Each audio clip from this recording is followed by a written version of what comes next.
excuse me, we're talking tonight on Chapter 7, Sanitary Drainage System. We will start right off the bat talking about the drainage piping itself and the materials that we can use. So right here, we have the materials for drainage piping shall be in accordance with one of the following standards, and also that listed in Table 701.2, except no galvanized wrought iron or galvanized steel pipe shall be used underground and shall be kept not less than 6 inches above ground. And that's obvious reasons it's going to rust, so they don't want that happening and breaking down. ABS, PVC, DWV piping installations shall be installed in accordance with applicable standards referenced in Table 701.2 and also in Chapter 14, Fire Stop Protection, right in here.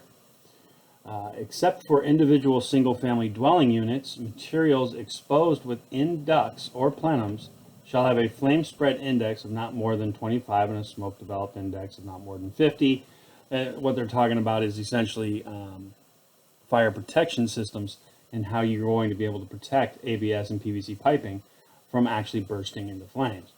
So all of that stuff has to follow a certain standard. And that's what notation 2 is in the exceptions.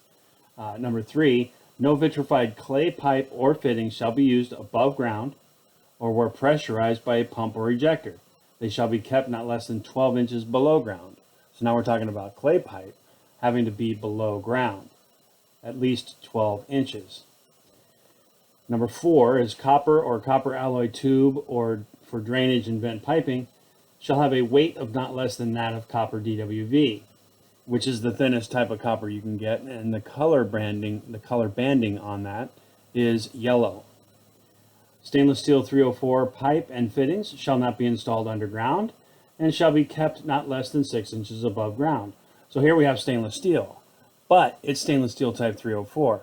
So stainless steel type 304, which we're right in here, stainless steel type 304 actually contains iron in it.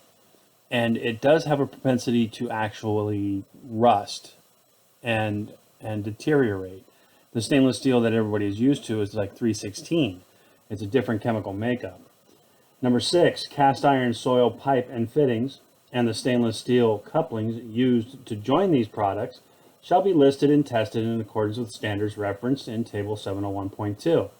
Such pipe and fittings shall be marked with the country of origin, the manufacturer's name or registered trademark as defined in the product standards, the third-party certifier's mark, and the class of the pipe or fitting.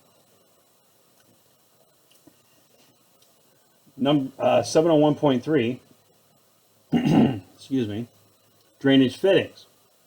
So here we were talking about the piping. Now we're going to talk about fittings. Materials for drainage fittings shall comply with the applicable standards referenced in Table 701.2 of the same diameter as the piping served, and such fittings shall be compatible with the type of pipe being used. Screwed pipes. Fittings on screwed pipe shall be of recessed drainage type. Burred ends shall be reamed to the full bore of the pipe.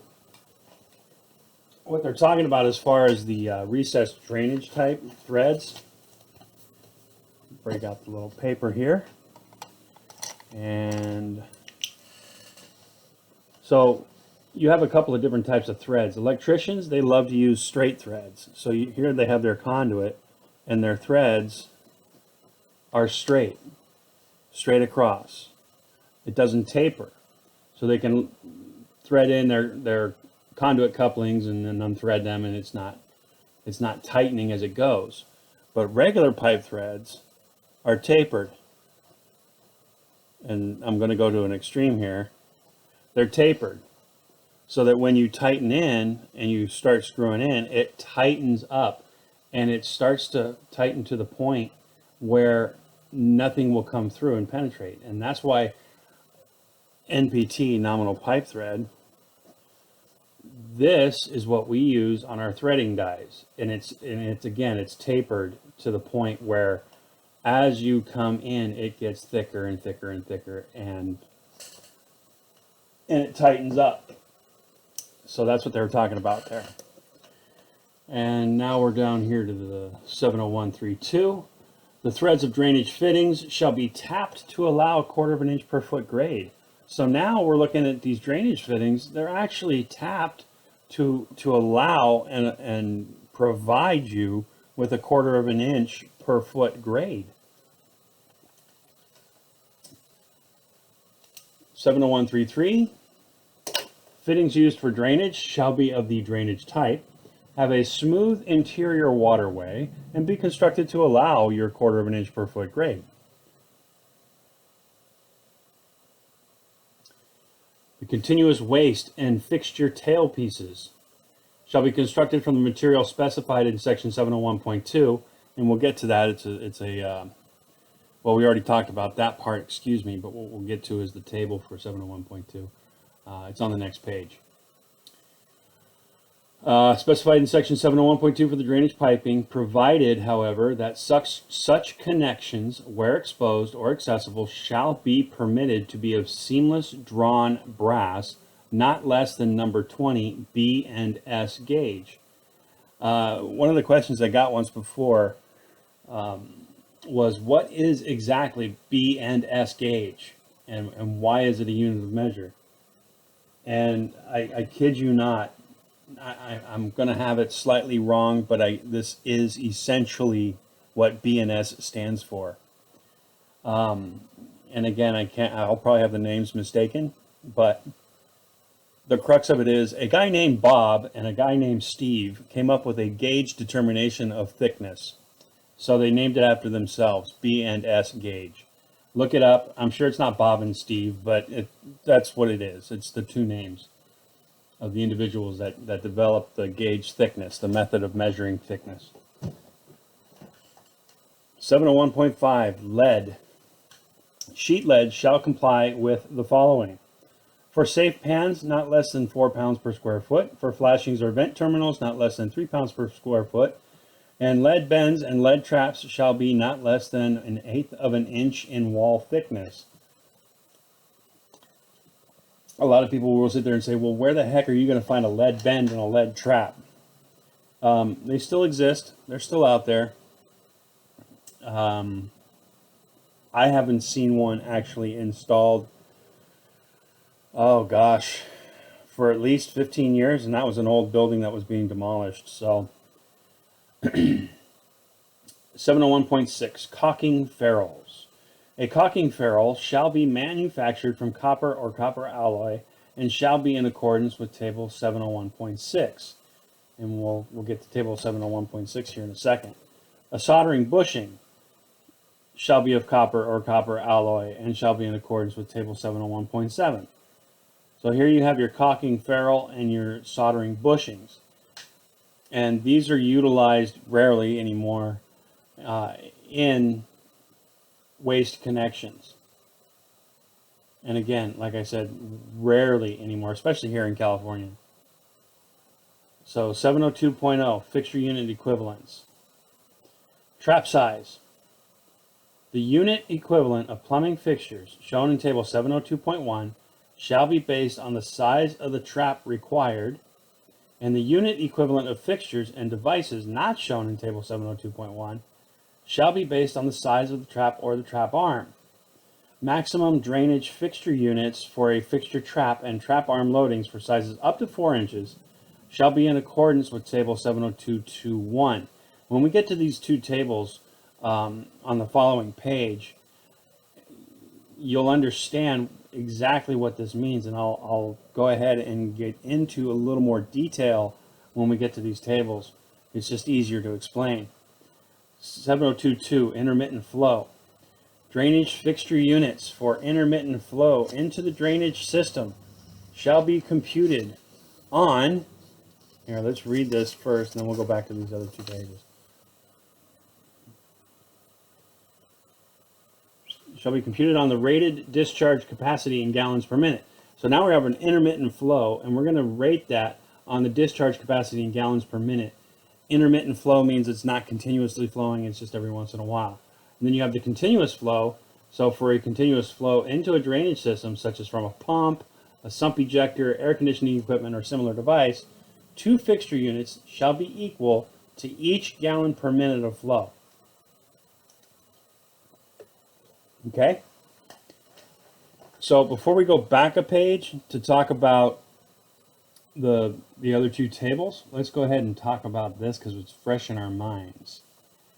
Table 702.21 is your maximum drainage fixture units for a trap and a trap arm, except for self-service laundries. So what we're telling you is if I have an 1.5 inch P-trap, okay, the maximum drainage fixture unit value I can carry is 3 units. Okay, so I can have 3 drainage fixture units on an 1.5 inch trap and trap arm. Okay, now there are a few exceptions to that rule. So for a 2-inch trap and trap arm, I can have up to 4 fixture units. Okay, and then you have the discharge capacity in gallons per minute for intermittent flow only. Okay, so this is for an intermittent flow. Up to 7.5 gallons per minute is equal to 1 fixture unit. Okay, so what they're telling me is through intermittent discharge, if I'm discharging 7.5, up to 7.5. So if I'm generating 7.5 gallons per minute, I can use, or 1.25 inches can actually handle that. Okay. Or 1.5 inches can obviously handle that. Okay. If I wanted 2 fixture units, I can go 7.5 to 15 gallons per minute, and that will give me 2 fixture units. Okay, so would an 1.5 inch trap handle an intermittent discharge of 2 fixture units? The answer is yes. 4 fixture units is 15 to 30 gallons per minute. Okay. That one, I gotta bump it up to at least 2-inch pipe to handle that amount of flow. So I think this table allows you to figure out and calculate your drainage fixture unit loads if you do not have, or if it is something that is not on your drainage fixture unit value list. And we'll get to that table in just a minute. But right now we're going to talk about this briefly because it's materials and what you can use for them. So up here at the top, you have the type of material, underground drain waste vent pipe and fittings, above ground drain waste vent pipe and fittings. So both of these, those are inside the structure. That's your drainage, okay? And then you have this column over here, which is for your building sewer pipe and fittings. So this is everything 2 feet outside the structure. 2 feet outside the building, that's your sewer. So we're going to go ahead and thumb down all, these are all the standards that Code Section 701.2 was telling us had to be adhered to for each piece of material. So we have ABS Schedule 40, and these are the standards it has to adhere to, right? These are the standards. Now look at this chart. Almost everything can be used. Almost everything can be used in both drainage and sewer, okay? All three. Then you start getting into the galvanized malleable iron and the galvanized steel, and it's telling you you can only use them right here. Well, what is this one? Remember, that's the above ground, right? Above ground drain waste and vent. And you remember the exception to that rule as far as materials go, where the galvanized malleable iron and the galvanized steel needed to be 6 inches above ground? Well, can't go underground. This is underground. Can't go underground in the sewer, you see? And then you have other materials like polyethylene that are sewer, outside sewer only. PVC sewer and drain. This PVC sewer and drain and PVC PSM, that's a new addition. And this is like the SDR 35. These are the outdoor sewer line only PVC material type, okay?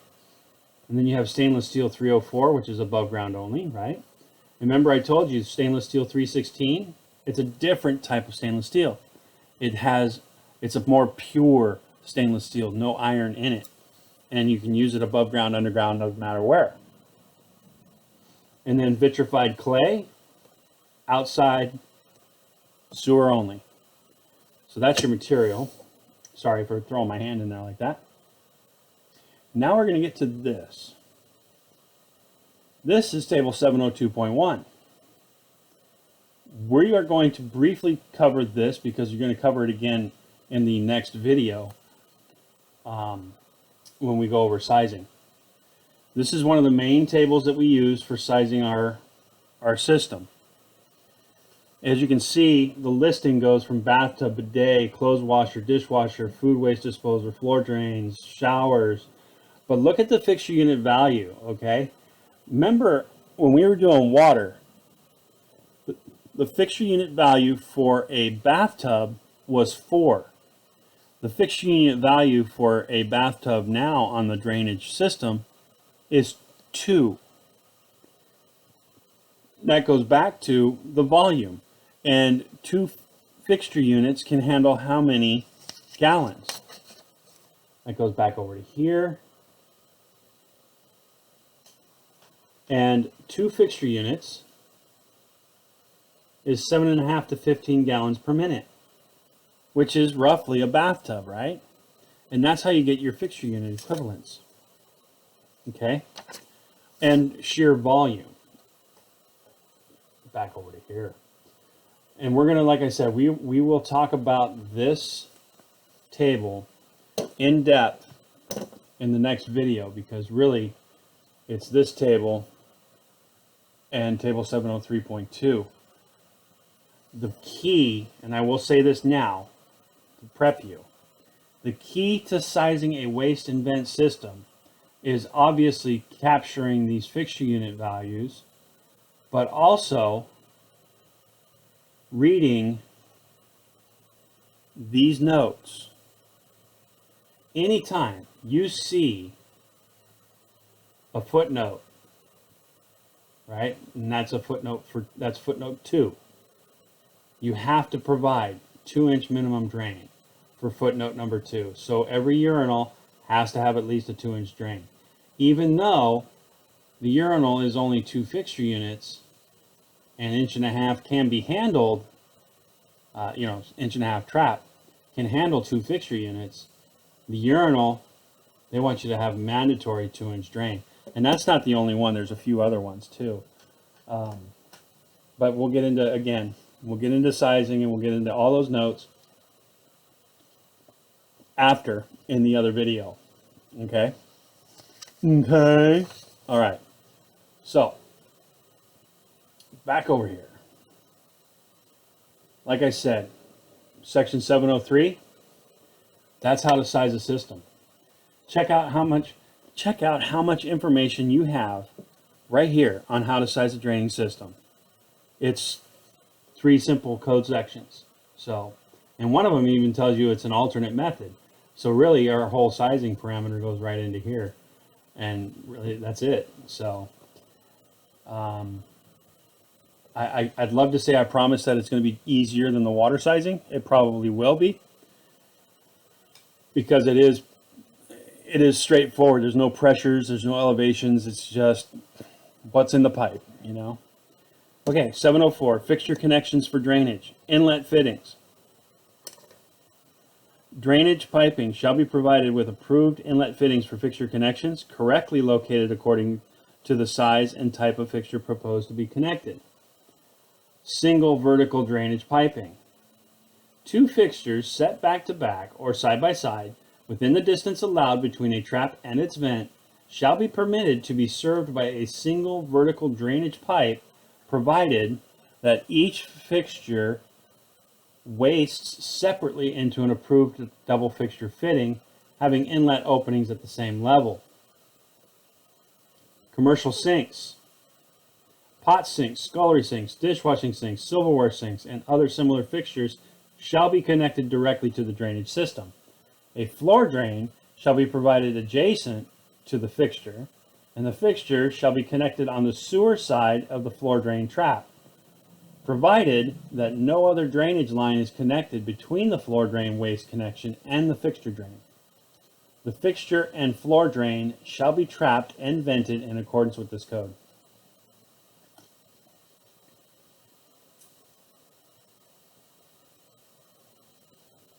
Joints and connections. I will probably skip over most of section 705. We're going to do this together, skipping through, okay? ABS. ABS is the black plastic pipe. All you do to cut it is cut it, and you can hook it up with, you can hook it up using mechanical joints, solvent cement, threaded joints. You can't thread ABS pipe. You're not allowed. The only threads ABS will allow are molded in, so it's the molded threads. Okay. Cast iron pipe, same thing. Caulked joints, which is lead. Nobody really does the lead anymore. I've done it a couple of times in my career, and that's it. This is table 703.2, and that's our sizing calculations for sizing a waste system. And we'll talk about that in the next video. Mechanical joints and compression joints for cast iron are here. And I highlighted this to show, and I think we talked about it earlier with the Fernco and the mission bands, and how the Fernco doesn't have, the Fernco doesn't utilize any of these testing parameters. So guess what? Can't use it. So that's what that was all about. And these are for the mission bands, the stainless steel, rubber, gasketed bands. And then you get into copper. It tells you that it's type DWV and how you can tie it in. You can braze it. You can use a mechanical joint, which is, again, it's any kind of a joint that you can use that tightens. That's a mechanical joint. Like the NOHA bands, those are mechanical joints. And you can solder, and so it tells you how you can solder the copper waste. And it talks about threading your joints right here, 705.3.4.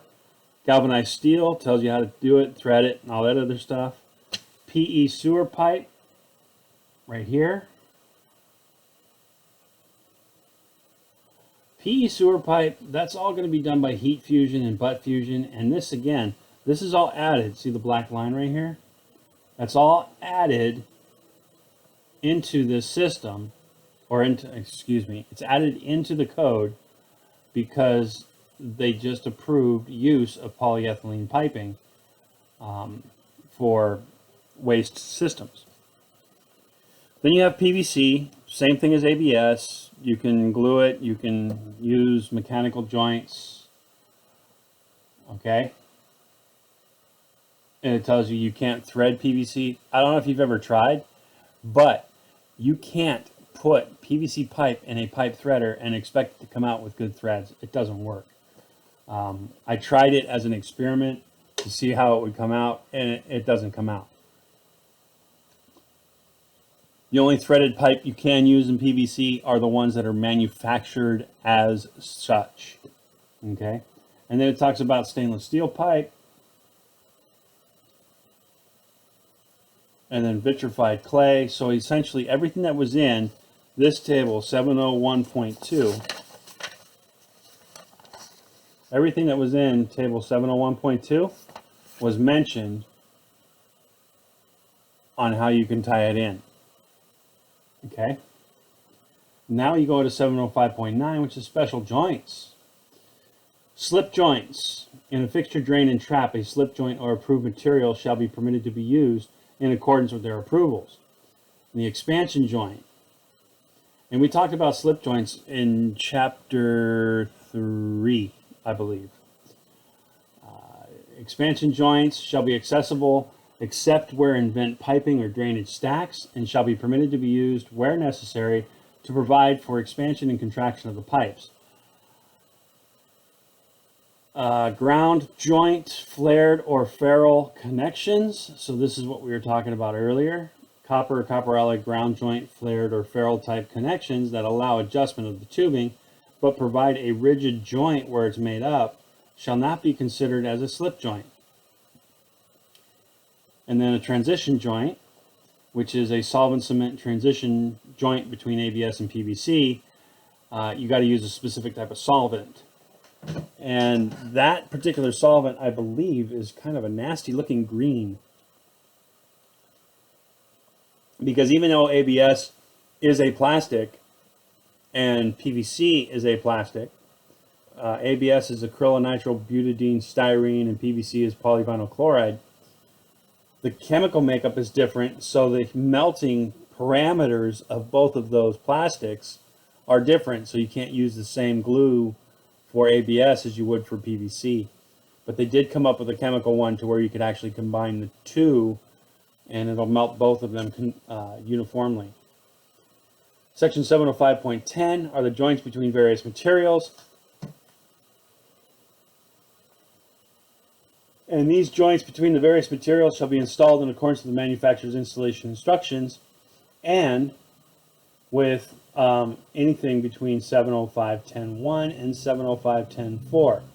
Mechanical coupling used to join different materials shall comply with ASTM C1173 and ASTM C1460.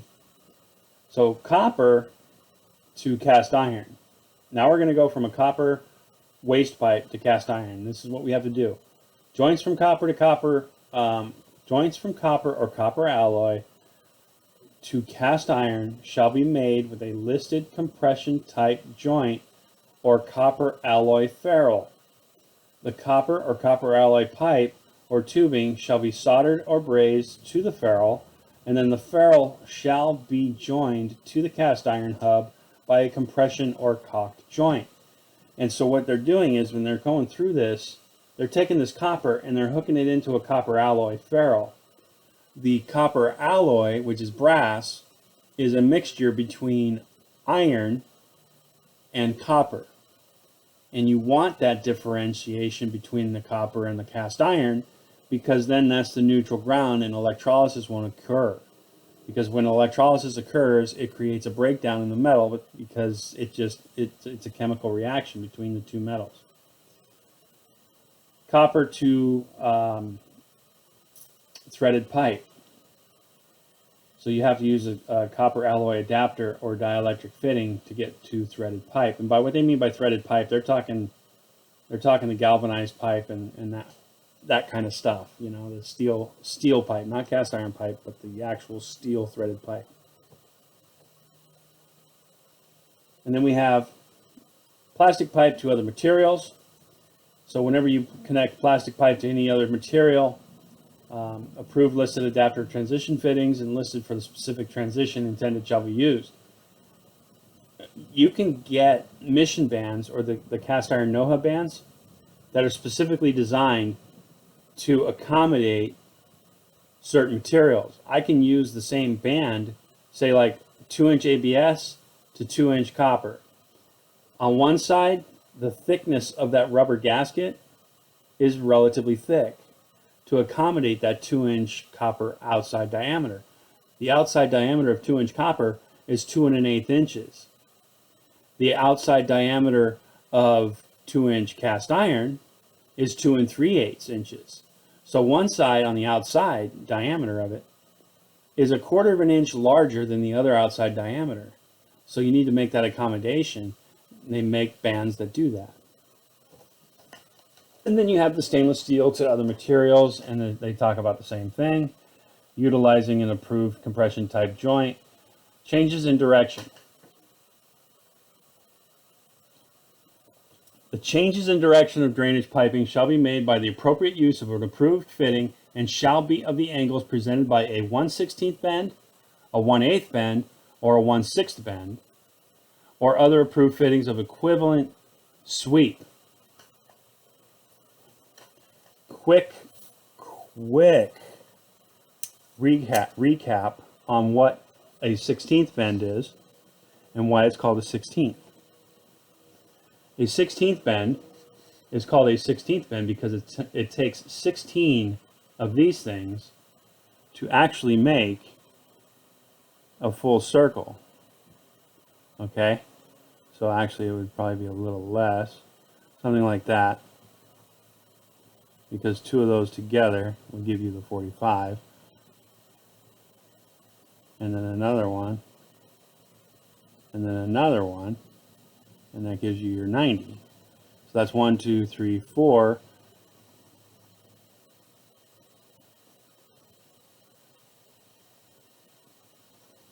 Good grief, I cannot write today. So 4 16th bends gives you 90 degrees. Okay? So if I have 4 of these 16th bends, and that's going to give me a 90 degree angle. So if that's 190, we'll go ahead and there's another 90, there's another 90, and there's another 90. 4, 8, 12, 16. 16 to go 360 degrees.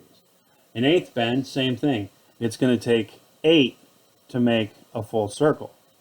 An 8th bend is a 45. So the 16th bend is 22.5 degrees on the sweep. Okay. The 8th bend, that's 45 degrees. And I'll spare you this drawing another, that's awful. So they give you these angles right here of the 16th, the 8th, the 1/6, or other approved fitting equivalent sweep. Did they talk about quarter bends? Did they talk about 90s? No, because there's different types of 90s, right? There's a tight 90 or a vent 90. And then there's the other 90 that's a short sweep or a medium sweep. And then you got the really long sweep, right? So you got these different sweeps and different turns. But if I'm using 8th bends, how many 8th bends is going to get me on a 90 degree turn? 2 of these. I took 2 of these to make one of these. If I put 2 8th bend sweeps, this, which is we'll call this a tight 90, a vent 90, okay? And ABS calls them vent 90s.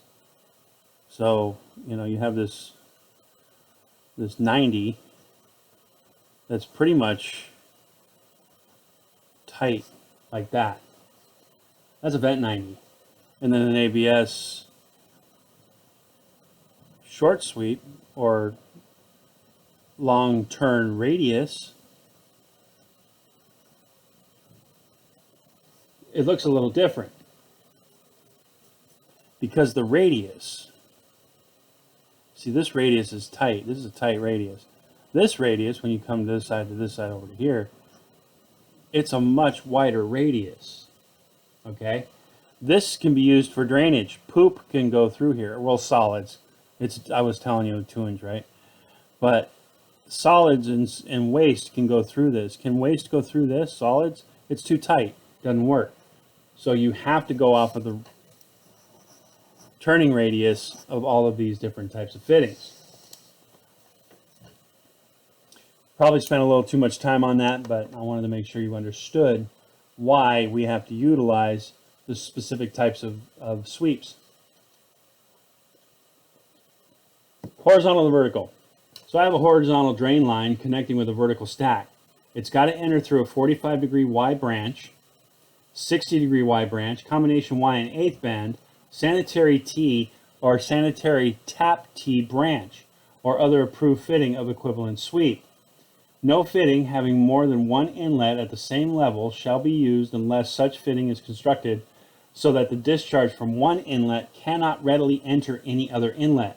A double sanitary T shall be permitted to be used where the barrel of the fitting is not less than 2 pipe sizes larger than the largest inlet. The pipe sizes recognized for this are the 2, 2.5, 3, 3.5, 4. Okay?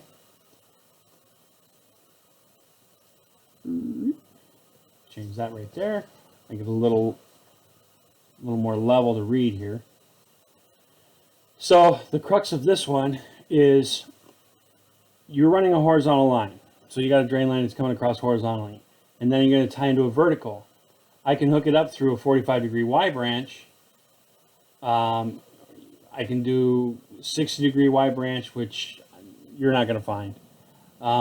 Combination Y and eighth bend, which is the more common fitting that you're going to use. And then they tell you the sanitary T and the sanitary tap T to be able to tie into that. If you can avoid it, avoid using a sanitary T. Use a combination fitting if you can. Okay? And I believe only a couple of you actually had me for plumbing 1, and I gave you a Tyler book which was specifically for cast iron fittings. I will issue those again in the next class that we take. Okay? Because we're gonna get into a lot of takeoffs with that stuff. And then you got horizontal to horizontal, 706.3, right here. Horizontal drain lines connecting with other horizontal drain lines shall enter through a 45-degree Y branch, combination Y and eighth bend, or other approved fittings of equivalent sweep. Do you see a Santee in there? No, not at all. So Santees are not allowed there. Vertical to horizontal. Vertical drain lines connecting with horizontal drain lines shall enter through 45-degree Y branches, combination Y and eighth bends, or other approved fittings of equivalent sweep. Branches or offsets of 60 degrees shall be permitted to be used where installed in a true vertical position. Because really, the code mentions that vertical is anything more than the 45, right, is considered vertical. Well, true vertical is straight up and down. So that's when you can use a 60 degree. Cleanouts, 707.0. Each cleanout fitting for cast iron pipe shall consist of a cast iron or copper alloy body and an approved plug. Each cleanout for galvanized wrought iron, galvanized steel, copper, or copper alloy pipe shall consist of a plug as specified in table 707.1, or a standard weight copper alloy cap, or an approved ABS PVC plug, or an approved stainless steel cleanout or plug. Plugs shall have raised square heads or an approved countersunk rectangular slot. Table 707.1. Size of the pipe is 1.5 inches. Size of the cleanout is 1.5 inches. The threads, 11.5 threads per inch. So it's kind of a finer thread. 2-inch. Size of the cleanout for 2-inch, 1.5 inches. Threads, 11.5. Because obviously it's still an 1.5 inch thread. Or an 1.5 inch cleanout, excuse me. 2.5 inch pipe, we're going to skip over that. Nobody runs 2.5 inch waste. 3-inch pipe, 2.5 inch cleanout. That, however, is a true statement. The size of the cleanout for 3-inch is 2.5. Okay? They make 2.5 inch cleanout plugs. And then that's 8 threads per inch. 4-inch and larger. So now I'm running into 4-inch pipe, 6-inch pipe, right? 3.5. Excuse me. It's 3.5. So you notice that it's one size less than the actual size of the pipe. And you notice that even if it's a 6-inch pipe, it's 3.5 inch cleanout access. Because really, there's no cable in the world that needs a bigger hole to access to get into the drain. And that's what the cleanouts are for, right? So, approval 707.2, we're still in section 707, which is for cleanouts. So each cleanout fitting and each cleanout plug or cap shall be of an approved type. Cleanouts shall be designed to be watertight and gas tight. Each horizontal drain pipe shall be provided with a cleanout at its upper terminal. and each run of piping that is more than 100 feet in total developed length shall be provided with a cleanout for each 100 feet. So here we have a horizontal drain line, and you got to put one at the upper terminal. The upper terminal means the very end of the line, the highest point.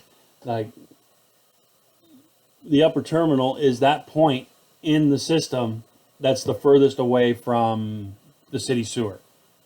How's that? So yeah, you need one at the upper terminal, and then each run of piping that is more than 100 feet in total developed length shall be provided with a cleanout for every 100 feet, or fraction thereof in the length of such piping. So every 100 feet, you got to put a cleanout. If my system was 150 feet, then you have one at the upper terminal, you have one at 100 feet or 75 feet or whatever, you know, to split the difference. An additional cleanout shall be provided in a drainage line for each aggregate horizontal change in direction exceeding 135 degrees. So if I'm cruising down my waistline here, break out the magic notepad here. So if I'm running my waistline, I'm on the other side, I'm over here. So I'm running through, that's my horizontal line, and I cut on a 45, and then I cut on another 45, and then I cut on another 45. So that's 45, 90, 135, right? If I put another 45 here to come back in line, so let's say there's like an obstruction right here that I had to kind of offset around, and this is all flat, okay? I'm looking down on it. So because of this, I got to throw a clean out in. So I'll put my clean out here. Does that make sense? Or am I going to do something like this where I have my fitting here and I'll put my clean out here? This is ridiculous. Why would you put it here? Go ahead and put it right here where it comes down and hits right through here and does a clean out. This is my upper terminal. Waste is going this way. You know, it's traveling down and it comes out to the city sewer. Right? But because I exceeded my 135 degrees right here, I'm going to put a clean out here. Not there. It doesn't make sense to put it there. I mean, can you? Yeah, you could, but you know.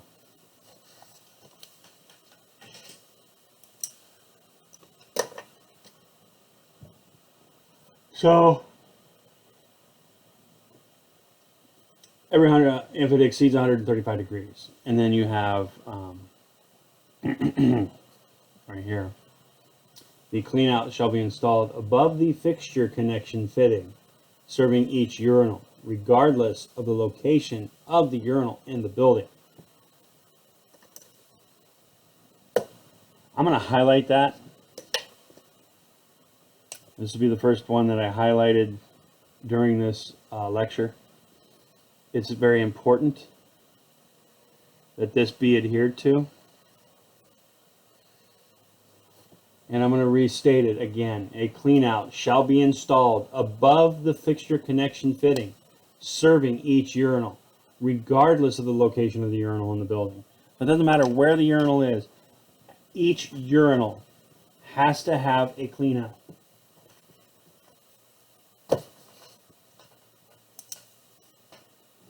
Here's my wall. There's my floor.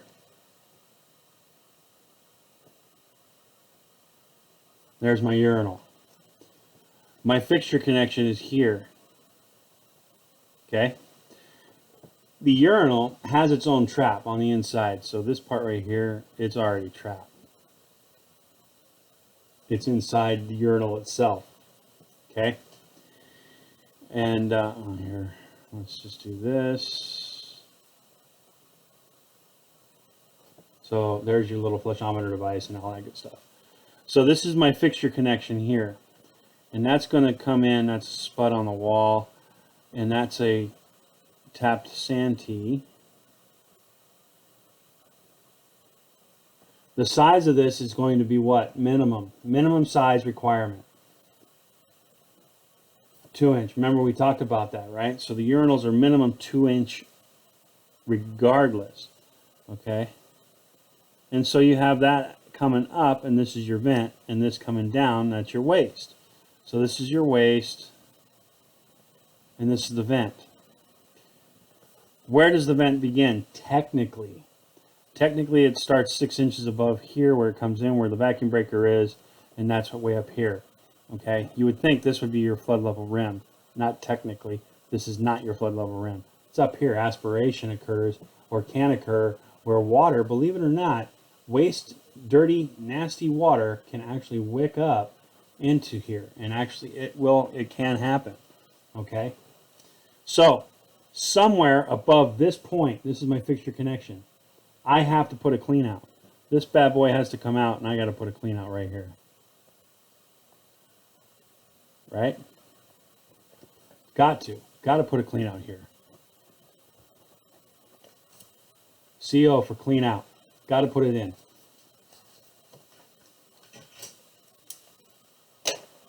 That's a very crude drawing. I apologize, but it gets the point across, I hope. Exceptions to clean outs. Cleanouts shall be permitted to be omitted on a horizontal drain line less than 5 feet in length unless such line is serving sinks or urinals. So here we have a line that is less than 5 feet. 5 feet from what?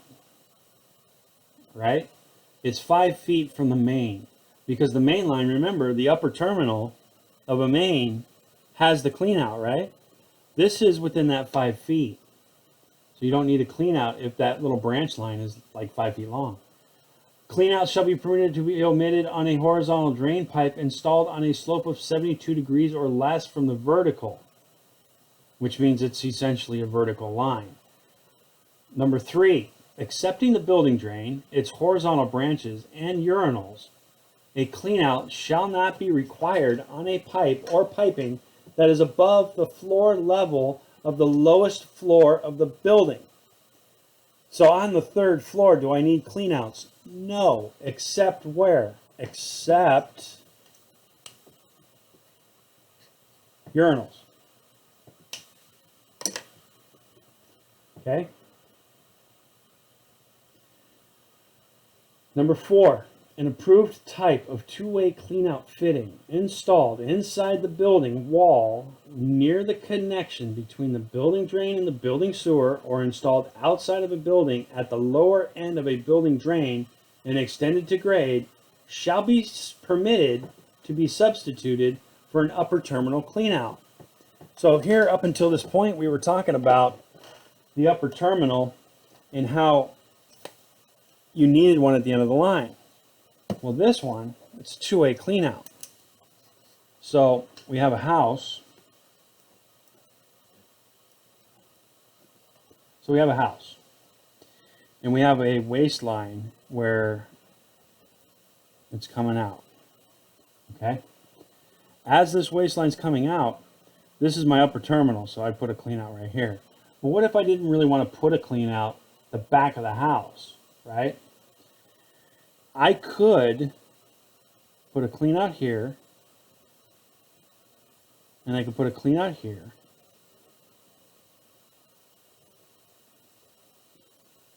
Okay? And you notice how it looks like a little U? Because this side right here, I clean out that way. And this clean out here, I clean out this way. So why am I going upstream on this fitting? I'm only going upstream on that fitting because it's picking up for clean out to run my snake. Okay? It's either that or I go inside this guy's house with a nasty, dirty, icky snake and track shit all over the place. You don't want to do that. Okay? So you can go outside in the front yard and do it that way. One thing you don't want to do is you don't want to do this. Okay?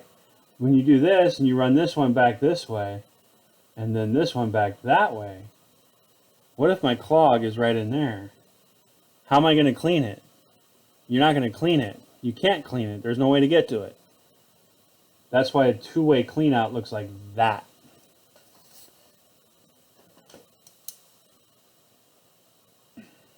So this tells me I can actually get rid of my upper terminal clean out if I provide it with a two-way clean out in the front of the house. Cleaning.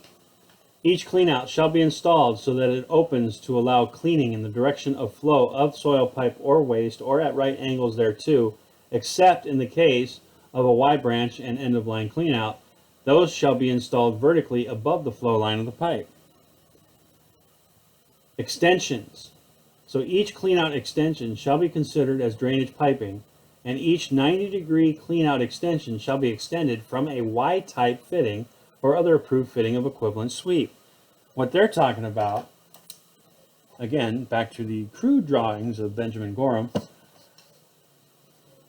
So here's my wall, right? And I'm on this side over here and I need to clean it out. So here's my little clean out right here. So I got to access that clean out so I can come in here and run my snake. What if my waste pipe, for some ungodly reason, is over here? And so this, there's my clean out. And I got to go from here to here. How am I going to do that? You know, it's a wide open space inside a stud bay or a plumbing chase. Well, now it says you got to sit there and you got to use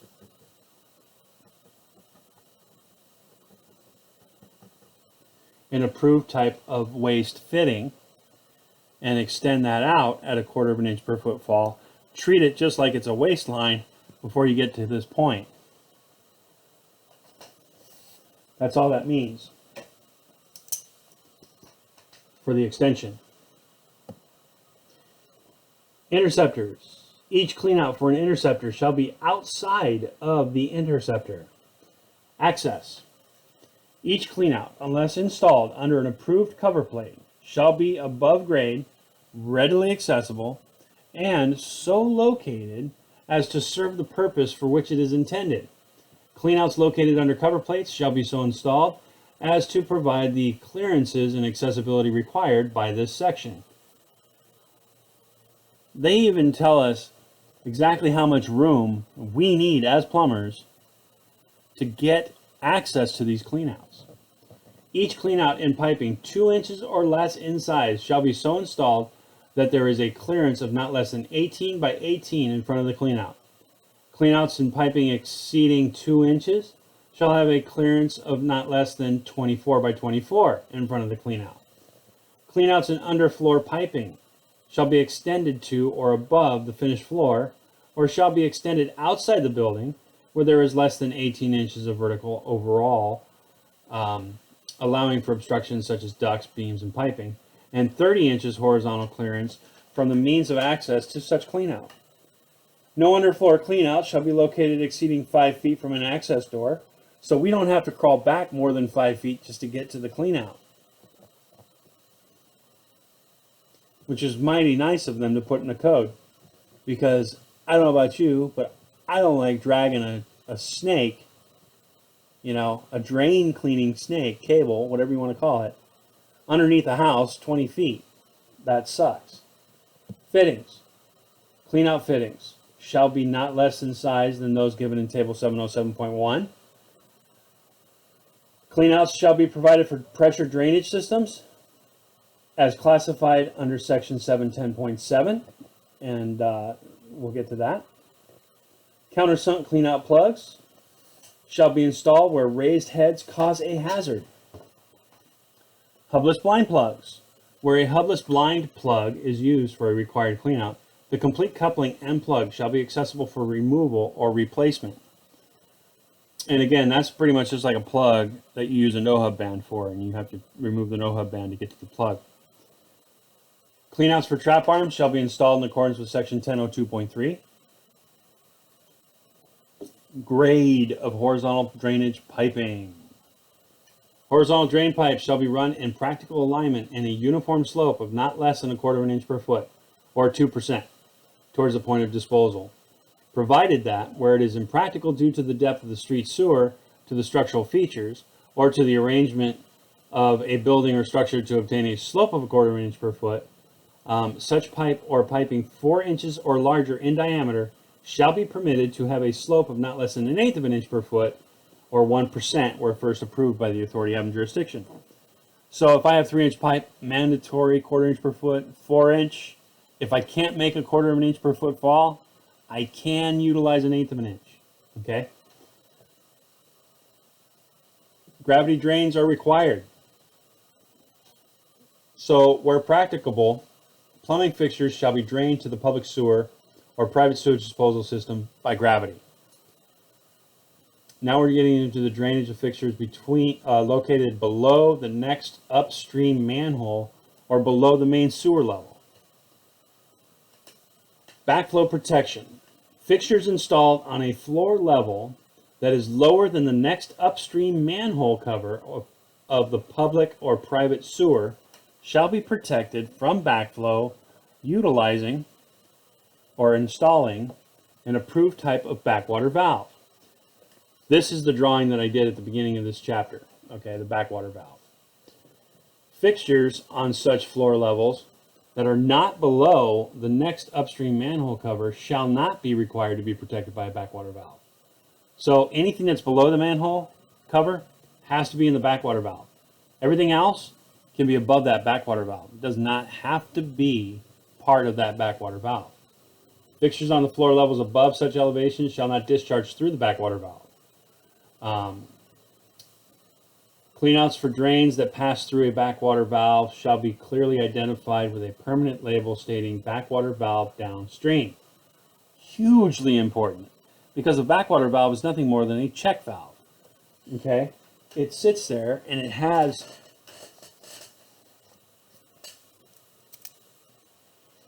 so a backwater valve, and we'll use an oversimplified version of a backwater valve.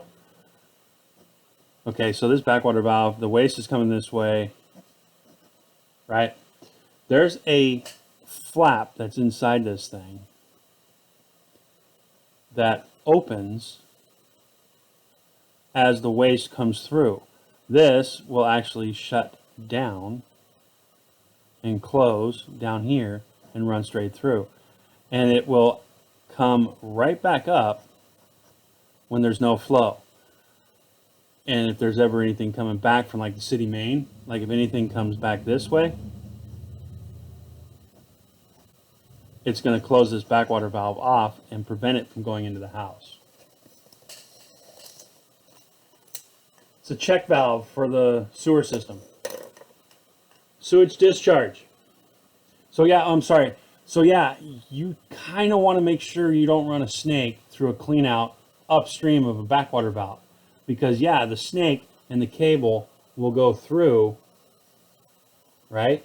But the second you start to bring this back, the cable is going to flip up that flap, and it's going to bind up your snake, and you're not going to be able to get it out. Sewage discharge. Drainage piping serving fixtures that are located below the crown level of the main sewer shall discharge into an approved watertight sump or receiving tank, so located as to receive the sewage of the waste by gravity. From that sump or receiving tank, the sewage or other liquid waste shall be lifted and discharged into the building drain by an approved ejector pump or other equally efficient approved mechanical device. So here we're talking about a city sewer that is higher, not the manhole cover, the sewer line itself is actually higher than some of the waste that's in my building. So the waste that's in my building has to go into a sump or a pit and get pumped out of there until it's high enough to go gravity to that sewer line. That's what they're talking about.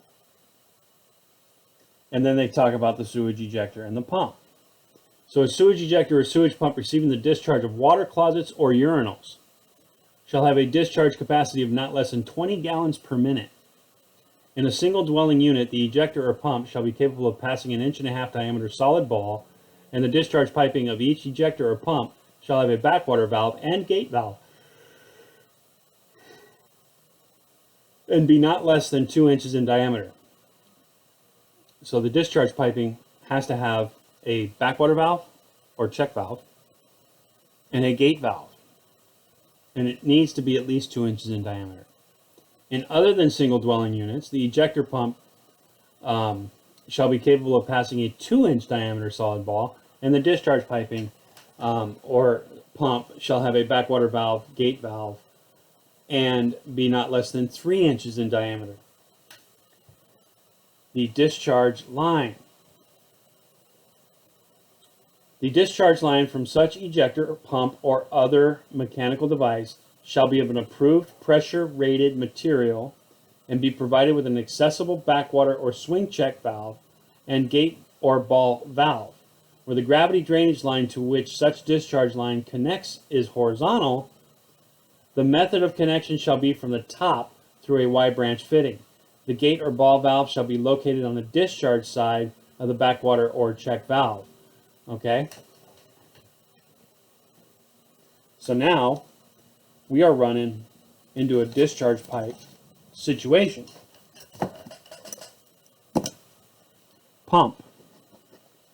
Call it a little macerating pump, right? So we got a pump that's sitting right here, and it's got a float. It's got a float on it. We'll make it.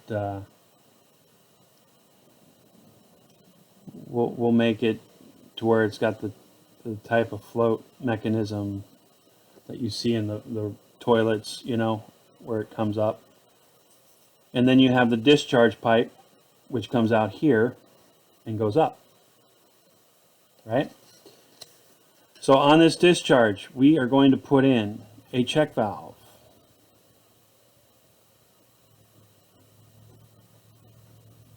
And then on the outlet side of that check valve, we are going to put a shutoff valve.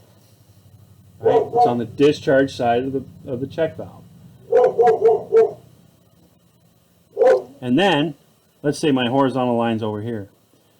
I am going to take this, go above, oh, sorry about that. I'm going to take this and I'm going to go above my horizontal line, come over and kick it down on a 45 and tie into it.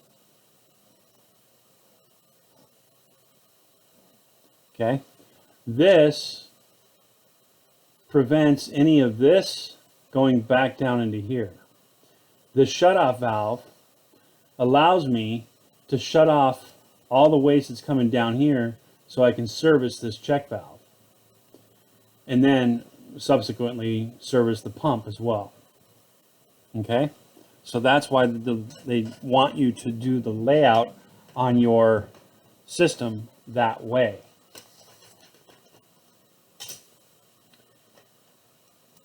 Size of the building drain. Talks about what kind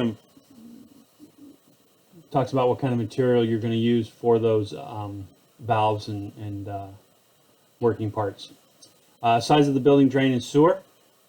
Building drains or building sewers receiving a discharge from a pump or ejector shall be adequately sized to prevent overloading. 2 fixture units shall be allowed for each gallon per minute of flow.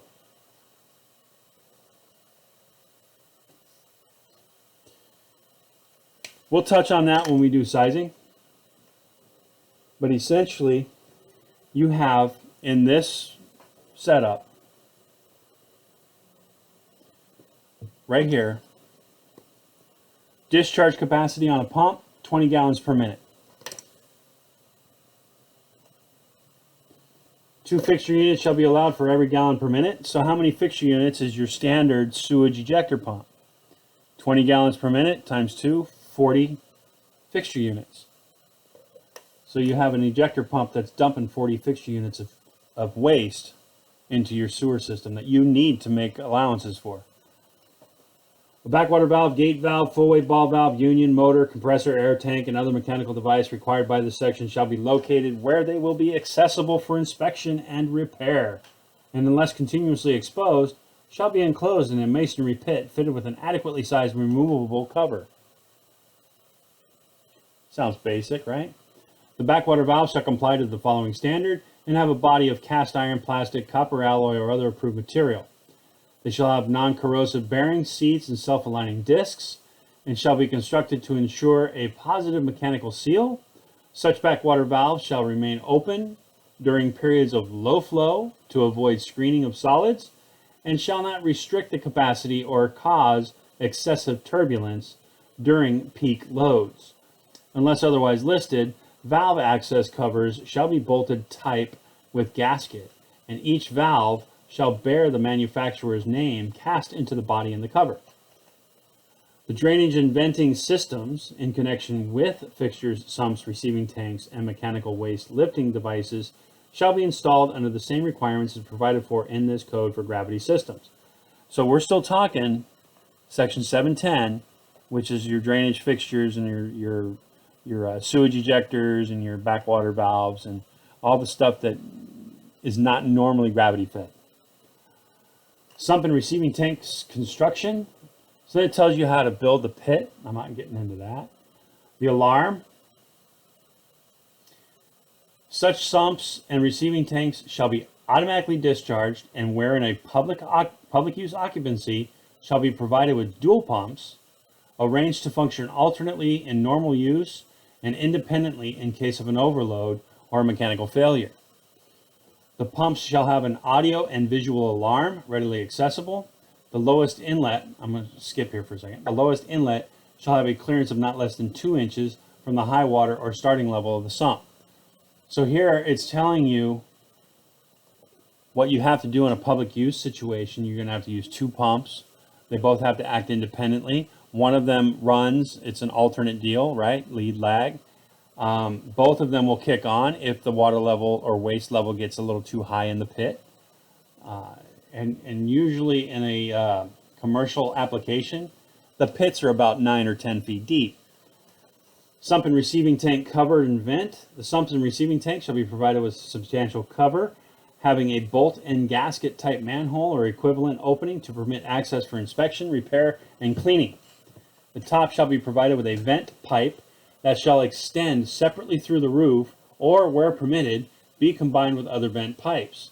Such vent shall be large enough to maintain atmospheric pressure within the sump under normal operating conditions, and in no case shall be less in size than that required by Table 703.2 for the number and type of fixtures discharging into that sump. And we'll talk about that again in the other video.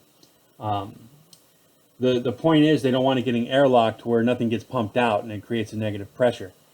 Where the preceding requirements are met and a vent after leaving the sump is combined with vents from fixtures discharging into the sump, the size of the combined vent need not exceed that required for the total number of fixtures discharging into the sump. No vent from an air operating sewage ejector shall combine with other vents. And I'll explain that in the other video. Air tanks. Air tanks shall be so proportioned as to be of equal cubical capacity to the ejector, connected in addition to that in which there shall be maintained an air pressure of not less than 2 pounds per foot of height the sewage is to be raised. No water operated ejector shall be permitted. And that's not something we deal with, putting in an air pressure tank into a sump discharge. It's not something we do. A grinder pump. Grinder pumps shall be permitted to be used. Those things are vicious. I mean, they turn everything. It's incredible.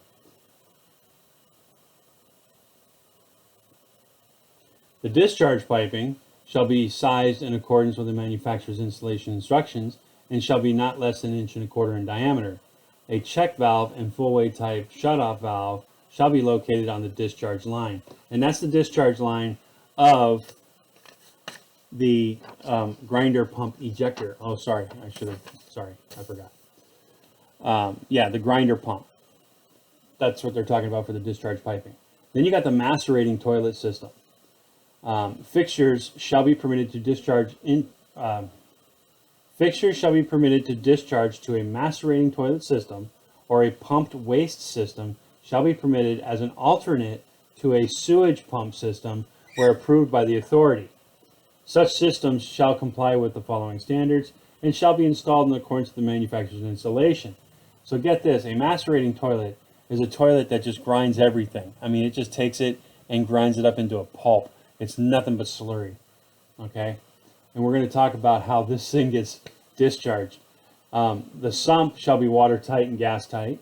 The discharge piping shall be sized in accordance with the manufacturer's instructions and shall be not less than 3/4 of an inch in diameter. So now we're running a 3/4 inch diameter, ground up, pulpy, nasty, slurry shit line. Okay. The developed length of the discharge piping shall not exceed the manufacturer's instructions. A check valve, full weight type shutoff valve, shall be located within the discharge line or internally within the device.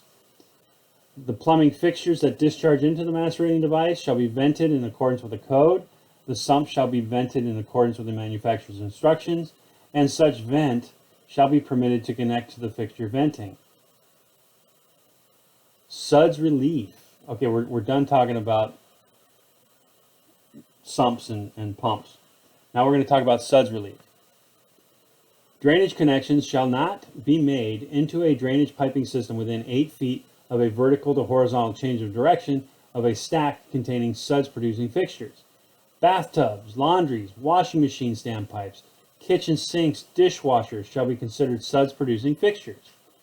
Where parallel vent stacks are required, they shall connect to the drainage stack at a point 8 feet above the lowest point of the drainage stack. Exceptions are single-family residences and stacks receiving the discharge from less than 3 stories of plumbing fixtures. So if I have 2 floors, I can drain it. I don't need to do the whole suds thing.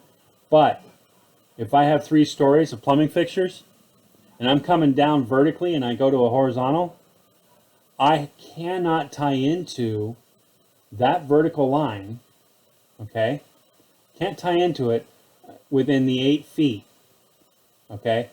So if I'm 2 feet above the horizontal line and I want to tie into this vertical stack, I can't do that because of suds. The bubbles are going to prevent that thing from draining.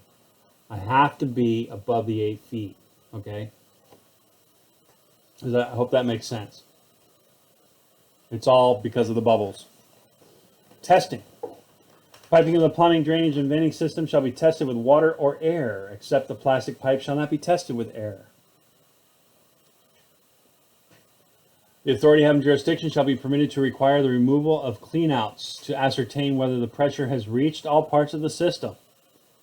After the plumbing fixture has been set and their traps filled with water, they shall be submitted to a final test. A water test. A water test shall be applied to the drainage and vent systems either in its entirety or in sections. Where the test is applied to the entire system, openings in the piping shall be tightly closed, except the highest opening. The system then shall be filled with water to the point of overflow. Where the system is tested in sections, each opening shall be tightly plugged except the highest opening of the section under test, and each section shall be filled with water, but no section shall be tested with less than a 10-foot head of water.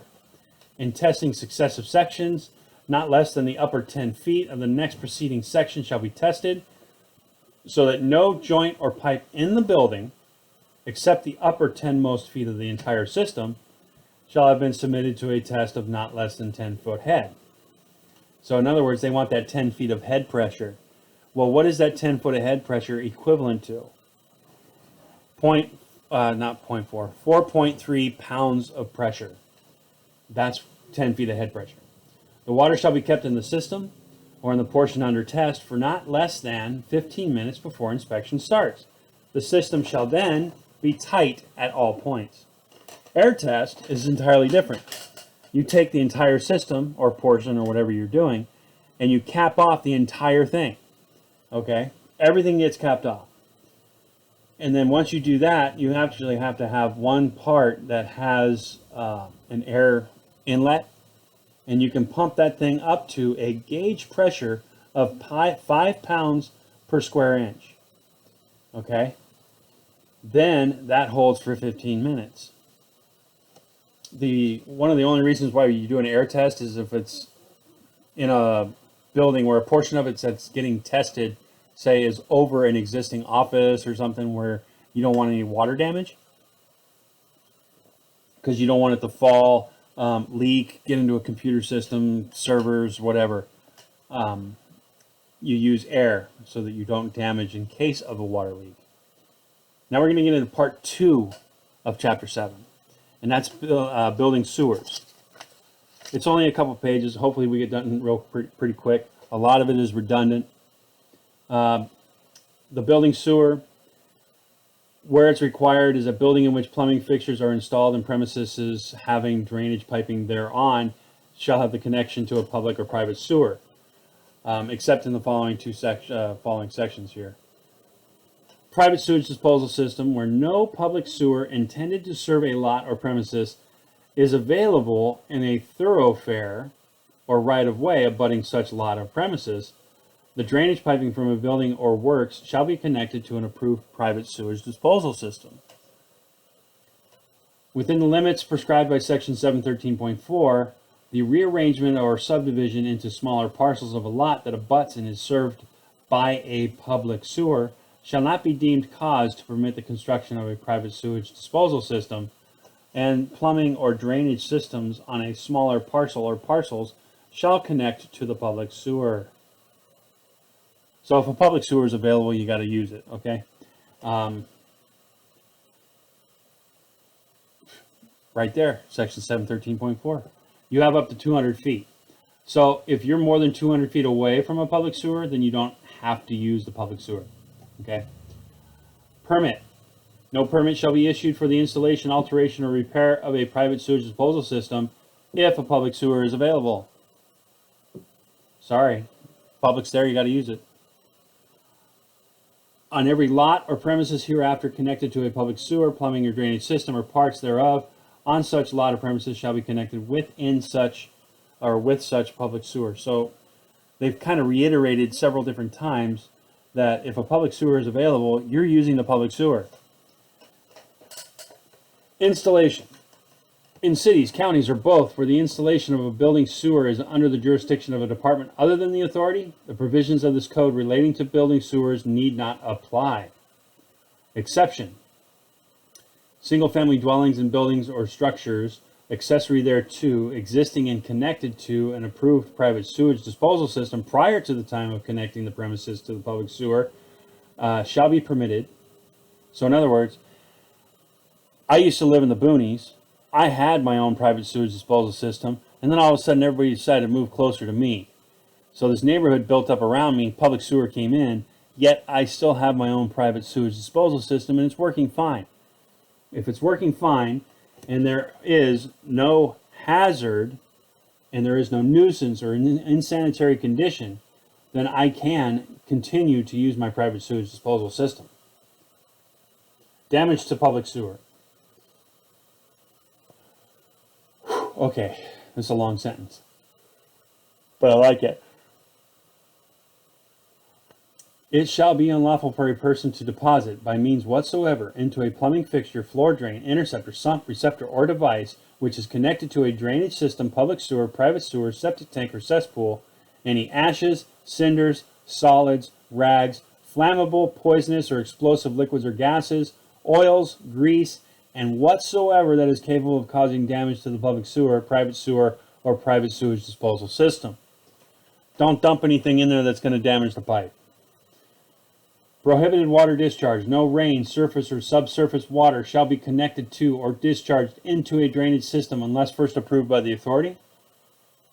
Prohibited sewer connection. No cesspool, septic tank, seepage pit, or drain field shall be connected to a public sewer. Your private sewage disposal system stays private.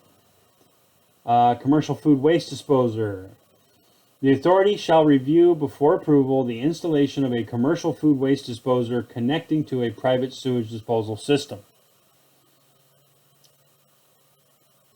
Tanks. An approved type water type sewage or waste water holding tank, the contents of which, due to their character, shall be periodically removed and disposed of at some approved off-site location, shall be installed where required by the authority to prevent anticipated surface or subsurface contamination or pollution, damage to the public sewer, or other hazardous or nuisance conditions. Building sewer materials. All building sewer materials were covered in section 701.2. Markings. Same thing with all piping. You've got to have the markings on all pipe. Size of the building sewer. The minimum size of a building sewer shall be determined on the basis of the total number of fixture units drained by such sewer in accordance with table 717.1, which is right here. No building sewer shall be smaller than the building drain. So if my building drain's dumping out into the sewer, so the stuff from the building is coming out and it's 4-inch pipe, I can't have a 3-inch drain. Building sewer, excuse me. So taking a look at table 717.1. Maximum minimum fixture unit loading on building sewer piping. Let's take a look at 10-inch pipe. At a 1/16 of an inch per foot. Wait a minute, dude, I thought you said we couldn't go any more than 1/8 of an inch. Ah, true, but we're in sewer now. We're going to talk about grade here in a second. But in sewers, we can do more. So at a 1/16 of an inch per foot, 10-inch pipe, my maximum fixture unit load is 3,400. My minimum is 1,600. And then at an 1/8 of an inch, my maximum is 4,900, and my minimum is 675, excuse me. At a 1/4 of an inch, my maximum allowable fixture unit for 10-inch pipe is 6,800, and my minimum allowable is 300. So you see, as I go higher in grade at a 1/4 of an inch per foot, I can put in fewer fixture units, right? Because I have better flow. With 300 fixture units, there's not enough volume to continue at an 1/8 of an inch. I need to increase that fixture unit value, that volume, in order to push it down the line. So I can go fewer with a 1/4 of an inch. And I can actually handle more because of the same thing. Okay, because I can actually get the velocity going. So that's what that table tells us. Grade, support, and protection of building sewers. Building sewers shall be run in practical alignment at a 1/4 of an inch per foot. Exception is where approved by the authority, and this is where it gets cool. So we're approved by the authority. 1/4 of an inch per foot, right? Such pipe, if we can't do it and it doesn't work out, anything up to 4 inches shall be permitted to be sloped at an 1/8 of an inch per foot. Anything 4 inches and above. Such piping 8 inches and larger shall be permitted to go at a 1/16 of an inch per foot. Okay? So you went from a 1/4 of an inch all the way up to 4 inch. And then 4 and 6 inch pipe can go at an 1/8 of an inch. 8 inch and above can actually run at a 1/16 if I wanted. Okay? With the different parameters for fixture unit loading, because it limits the amount of fixture units. Support. Got to lay it on a firm bed. Okay? The entire length of the ditch. We're talking sewer line, so it's below ground for the most part. I mean, you know, for all intents and purposes, everything's below ground. We're almost done. We're almost done. Protection from damage. No building, sewer, or other drainage piping which is constructed of materials other than those approved for use under or within a building shall be installed under or within a building. So clay pipe, can't put clay pipe inside the building. PVC SDR 35, that's for outdoors. You can't put it indoors. So that's what that protection from damage is all about. Cleanouts. Cleanouts are all the same, 135 degrees, 100 feet. No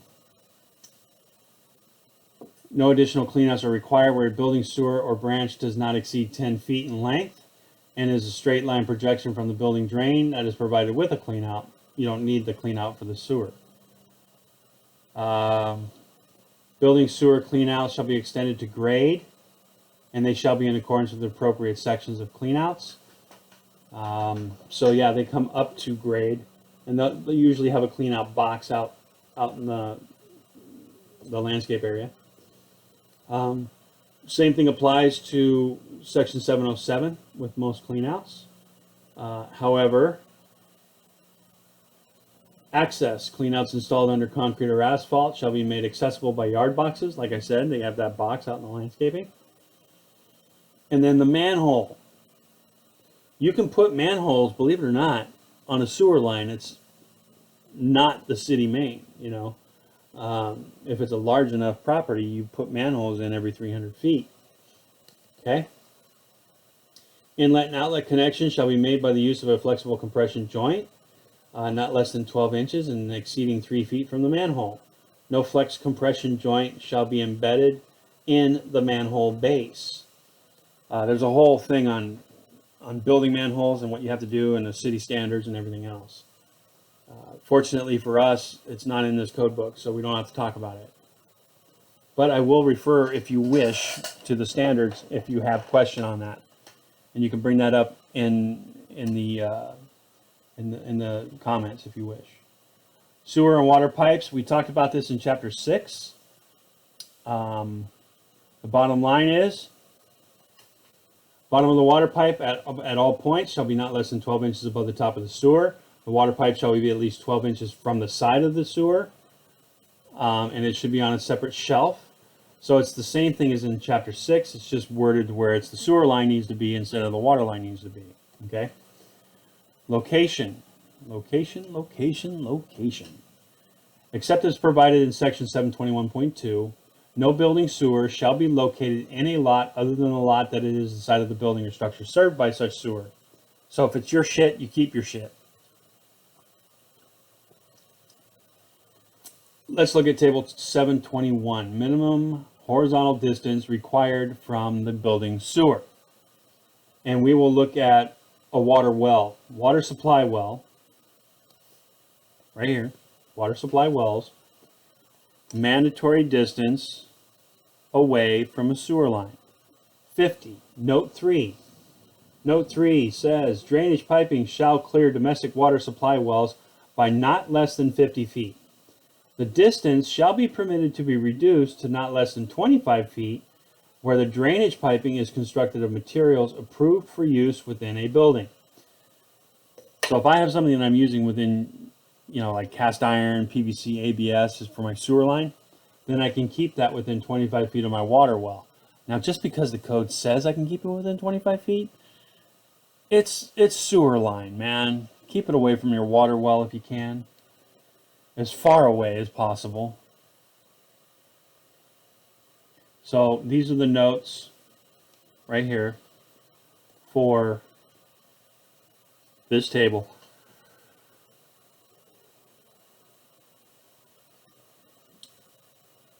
Abutting lot.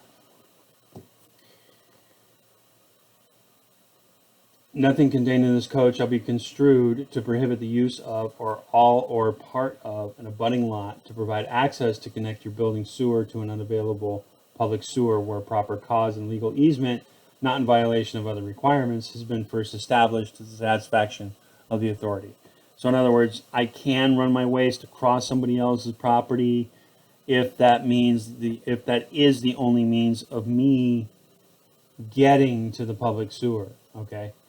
Then you have to go through the legal part of getting your easement and everything else. That is essentially what those two code sections said. And we're moving on. So we have an abandoned sewer or sewage disposal facility. So 722.1, an abandoned building sewer or part thereof shall be plugged or capped in an approved manner within 5 feet of the property line.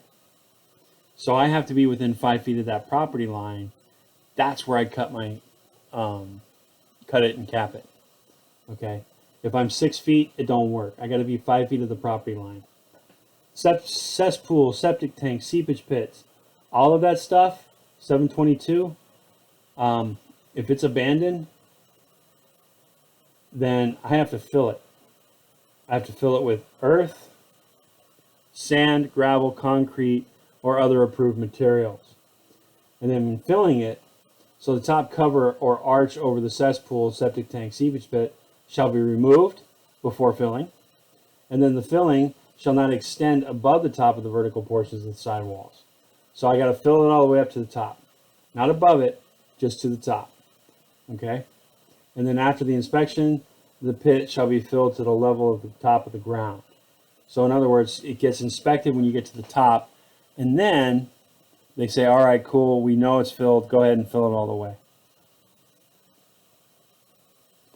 No person owning or controlling a cesspool, septic tank, or seepage pit on the premises of such person or in that portion of a public street or public property abutting such premises shall fail, refuse, or neglect to comply with the provisions of the section, or upon receipt of notice so to comply from the authority having jurisdiction. In other words, you got to comply. Where disposal facilities are abandoned consequent to connecting premises with the public sewer, the permittee making the connection shall fill the abandoned facilities in accordance with the authority having jurisdiction within 30 days from time of connecting to the public sewer. The building sewer test. You know, the building drain test was 10-foot head, right, or 5 pounds pressure all the way around. The building sewer, however, they shall be tested by plugging the end of the building sewer at its point of connection to the public sewer or private sewage disposal system, and then completely filling the building sewer with water from the lowest to the highest point. Nothing to hear about 10-foot head pressure or anything like that. You just fill it all the way to the top, all the way up to grade. That's all you got to do. And that is the end of chapter 7. So the next video will be the sizing aspect of a drain, waste, and vent system, and that will be available to you tomorrow. That is it. I will talk to you tomorrow. Have a lovely evening.